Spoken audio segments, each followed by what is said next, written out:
ሰላም ሰላም እንዴት ናችሁ? ውድ የአሊፍ አውቶሞቲቭ ጋራጅ ወዳጆች ቤተሰቦች እንዴት ናችሁ? ዛሬም በሌላ ቶፒክ በሌላ ቪዲዮ መጥተናል። ጸዴ ቪዲዮ ዛሬ ይዤላችሁ መጥቻለሁ ማለት ነው።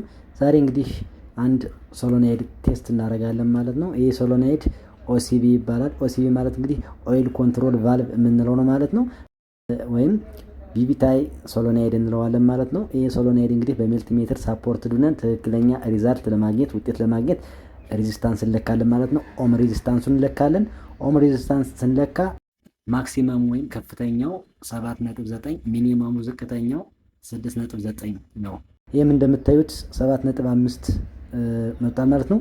7.5 ኦም ሬዚስታንስ አግኝተናል ማለት ነው። ትክክለኛ ሪዛልት ወይም ይሄ ሶሎናይድ ጤነኛ ነው ማለት ነው።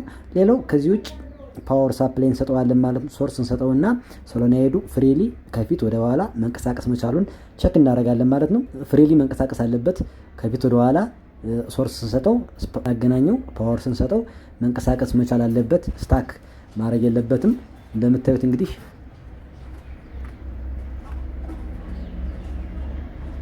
ፓወር ስንሰጠው እንደምታዩት ይንቀሳቀሳል። እንደዚህ በዚህ መልኩ ይንቀሳቀሳል።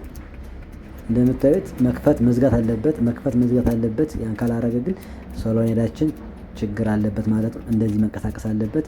ሬዚስታንሱን ቴስት ስናደርገው ትክክለኛ ሬዚስታንስ አመጣል።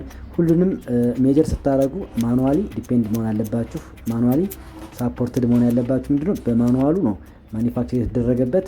የእያንዳንዱ መኪናዎች ስለሚለያዩ ማኑዋል የግድ መጠቀም መቻል አለባችሁ ማለት ነው። በማኑዋል ቴስት ማድረግ አለባችሁ። ፎሎ፣ ላይክ፣ ሼር እንዳይረሳ። ይመቻችሁ።